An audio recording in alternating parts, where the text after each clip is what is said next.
Sa mundo ng mga pambihirang pahayag, kakaunti ang kasing nakaaakit at kontrobersyal tulad ng mga may kinalaman sa reinkarnasyon, lalo na kapag nagmumula ito sa bibig ng mga bata.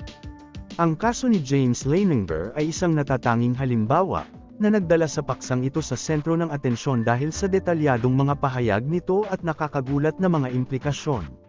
Sa murang edad na 2 taon, nagsimulang magbahagi si James ng malinaw na mga salaysay tungkol sa isang nakaraang buhay bilang isang fighter pilot noong ikalawang digmaang pandaigdig na nagtapos sa isang naglalagablab na kamatayan sa labanan ng Iwo Jima.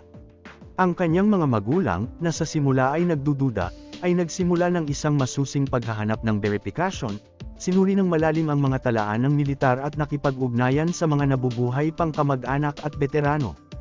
Ang kanilang natuklasan ay humamon sa kanilang mga paniniwala at nagpasimula ng pandaigdigang talakayan tungkol sa posibilidad ng buhay lampas sa kamatayan. Nagsimula ang kwento ni James Leininger sa isang ordinaryong pamilyang Amerikano. Ipinanganak siya noong Abril 10, 1978, sa San Mateo, California, kina Bruce at Andrea Leininger, na naglalarawan sa kanilang tahanan bilang isang karaniwan at hindi relihiyosong sambahayan, na walang partikular na paniniwala sa reinkarnasyon o sa supernatural. Ang kanyang maagang buhay ay walang kakaiba, hanggang sa umabot siya sa edad na 2 taon nang magsimula siyang magpakita ng mga asal at kaalaman na kapwa hindi pangkaraniwan at komplikado para sa kanyang edad, lalo na tungkol sa abyasyon. Ang unang mahalagang pangyayari sa pambihirang kwento ni James Leininger ay naganap noong Pebrero ng 2000 nang siya ay 22 buwan pa lamang. Nakatira sila sa Texas noong panahong iyon, at nagpasya ang kanyang ama na dalhin siya sa Kavanaugh Flight Museum sa labas ng Dallas. Ang pagbisita ay naging hindi malilimutan, lalo na dahil sa pambihirang pagkahumaling ni James sa mga eroplanong nakadisplay. Siya ay lubos na nabighani lalo na sa eksibit ng ikalawang digmaang pandaigdig, na nagpakita ng hindi inaasahan at matinding interes sa mga eroplano mula sa panahong iyon, na nagmarka ng simula ng sunod-sunod na mga pangyayari na agad na nakakuha ng pansin ng kanyang pamilya at kalaunan ay ng buong mundo. Napansin ng kanyang mga magulang ang kanyang malalim na pagkahumaling sa mga larwang eroplano, na mabilis na naging isang obsesyon. Gayunpaman, hindi ito karaniwang pagkahilig lamang ng isang bata. Nagpakita si James ng tila isang eksperto na pag-unawa sa mga eroplano ng ikalawang digmaang pandaigdig, tinutukoy ang mga hindi kilalang detalye at itinutuwid ang mga kamalian sa mga larwang modelo tungkol sa kanilang disenyo at makasaysayang paggamit. Inangkin ni James na siya ay lumipad gamit ang Corsair, isang tiyak na uri ng fighter aircraft na kilala sa natatanging baluktot nitong mga pakpak at sa papel nito sa Pacific Theater noong ikalawang digmaang pandaigdig. Natutukoy niya ang maliliit na detalye tungkol sa Corsair na tama at naaayon sa mga makasaysayang katotohanan, tulad ng kakayahan nito sa paglipad, ang ayos ng cockpit, at maging ang mga hamon na kinakaharap ng mga piloto habang lumalapag sa mga aircraft carrier.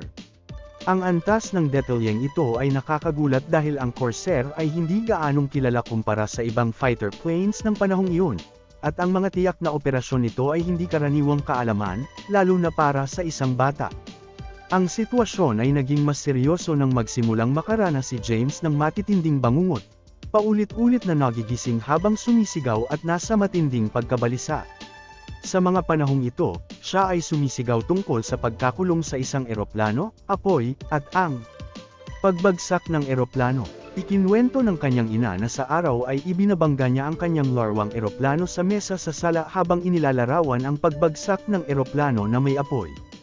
Iniisip ng ilan na ang mga dramatikong senaryong ito sa paglalaro at ang kanyang mga bangungot sa gabi ang unang palatandaan ng pag-alala ni James sa isang nakaraang buhay. Isa sa mga pinakakapansin-pansing aspeto ng kwento ni James ay ang kanyang pahayag tungkol sa kanyang pagkakakilanlan. Sinabi niya na ang kanyang pangalan ay James Houston Jr., isang detalye na sa simula ay nagdulot ng pagkalito sa kanyang mga magulang. Sa pamamagitan ng kanilang pananaliksik, natuklasan nina Bruce at Andrea Leininger na si James M. Houston Jr. ay tunay ng isang piloto ng hukbong dagat ng Estados Unidos na napatay sa aksyon sa panahon ng labanan ng Iwo Jima.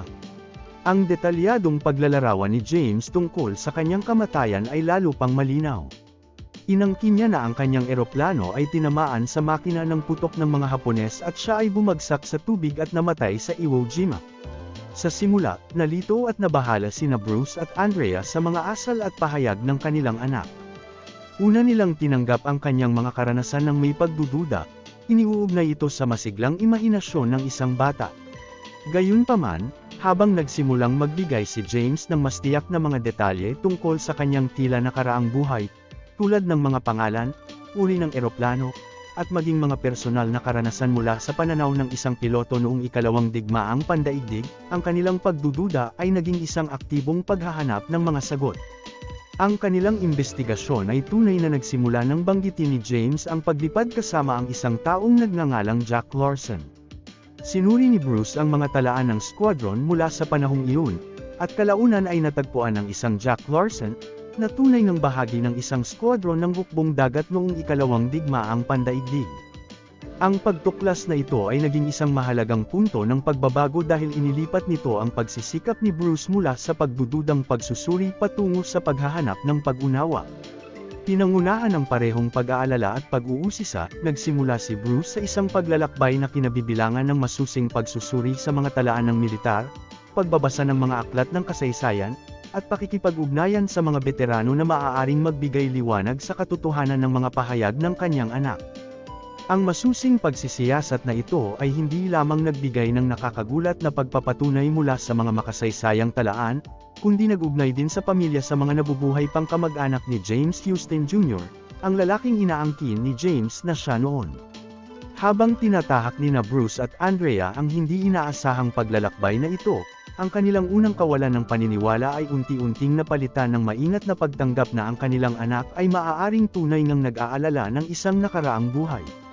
Ang pagbabagong ito sa kanilang pag-iisip ay nasasalamin din sa mas malawak na talakayan sa loob ng kanilang komunidad at sa lahat ng makaririnig ng kwento ni James, na hinahamon ang marami na muling pag-isipan ang kanilang sariling pananaw tungkol sa buhay, kamatayan, at kung ano ang maaaring nasa kabila nito.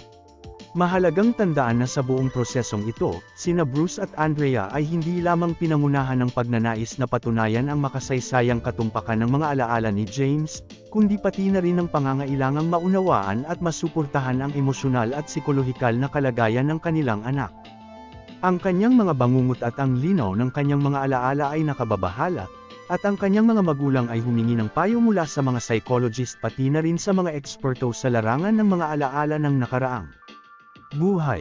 Iminumungkahi ng ilang psychologist na ang mga kwentong tulad ng kay James ay maaaring isang paraan ng pagharap sa emosyon o isang paraan ng pagpapahayag ng pagkabalisa at stress. Ang mga bangungot at ang dramatikong paglalaro, na karaniwan sa maraming bata, ay maaaring maling mabigyang kahulugan bilang ebidensya ng mga nakaraang buhay, samantalang maaari lamang itong paraan ng isang bata upang harapin ang mga takot o panlabas na presyon. Sa mas malawak na larangan ng akademya, may mga kritisismo tungkol sa metodolohiyang ginagamit sa pagsasaliksik ng mga kaso ng alaala ng nakaraang buhay. Iginigiit ng mga kritiko na marami sa pananaliksik ang kulang sa mahigpit na pamantayan at hindi sumusunod sa istriktong mga metodolohiyang kinakailangan sa empirikal na agham. May panawagan para sa mas siyentipikong kontroladong mga pag-aaral upang matiyak na ang mga natuklasan ay hindi resulta lamang ng mga anekdotang ebidensya o may kinikilingang interpretasyon. Ang kaso ni James Leininger ay isa sa mga pinakakilalang halimbawa na nagmumungkahi ng posibleng reinkarnasyon, ngunit malayo ito sa pagiging nag-iisa. Isa sa mga pangunahing personalidad sa pag-aaral ng mga alaala ng nakaraang buhay, lalo na sa mga bata, ay si Dr. Ian Stevenson, isang psychiatrist mula sa University of Virginia, na nagsiyasat ng mahigit 2,500 kaso ng mga batang nag-aangking naaalala ang mga nakaraang buhay. Marami sa mga pinag-aralan ni Stevenson ay nakapagbigay ng masalimuot na detalye ng kanilang sinasabing nakaraang buhay, kabilang ang mga pangalan, relasyon, at madalas ay ang paraan ng kanilang kamatayan. Isang kilalang kaso na pinag-aralan ni Stevenson ay ang isang batang babae mula sa Sri Lanka na nagngangalang Shanti Devi, na sa edad na 4 ay nagsimulang mag-alala ng isang nakaraang buhay sa Mathura, India, na humigit kumulang 145 kilometro mula sa kanyang tahanan sa Delhi.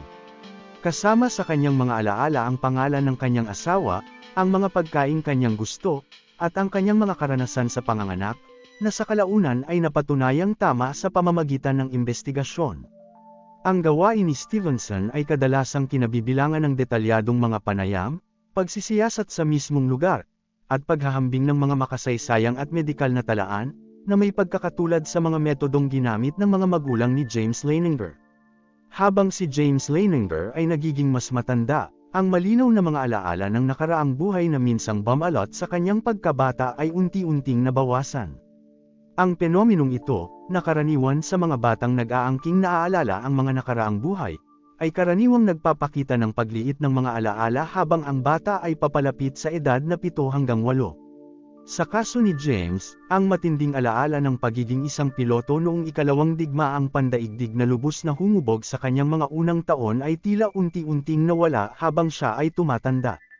Ang mga kamakailang balita tungkol sa kanyang mga karanasan ay kakaunti, dahil ang pampublikong talakayan tungkol sa kanyang kaso ay halos hamupa na nag-iwan sa kasalukuyang kalagayan ng kanyang mga alaala na halos walang dokumentasyon. Ang kwento ni James Leininger ay hinahamon ang ating karaniwang pag-unawa sa alaala at kamalayan, na bumubuo ng isang masalimuot na larawan ng misteryo, pagdududa, at paghanga. Habang patuloy na sinisiyasat ng lipunan ang mga penomenong ito, ang kwento ni James ay nagsisilbing isang makapangyarihang paalala ng mga misteryong patuloy na hindi maipaliwanag ng makabagong agham at sikolohiya. Kung titingnan man ang kanyang mga karanasan mula sa pananaw ng espiritual na paniniwala o siyentipikong pagdududa, hindi may kakailan na pinayayaman nito ang patuloy na talakayan tungkol sa paglalakbay ng kaluluwa ng tao lampas sa hangganan ng panahon at kamatayan.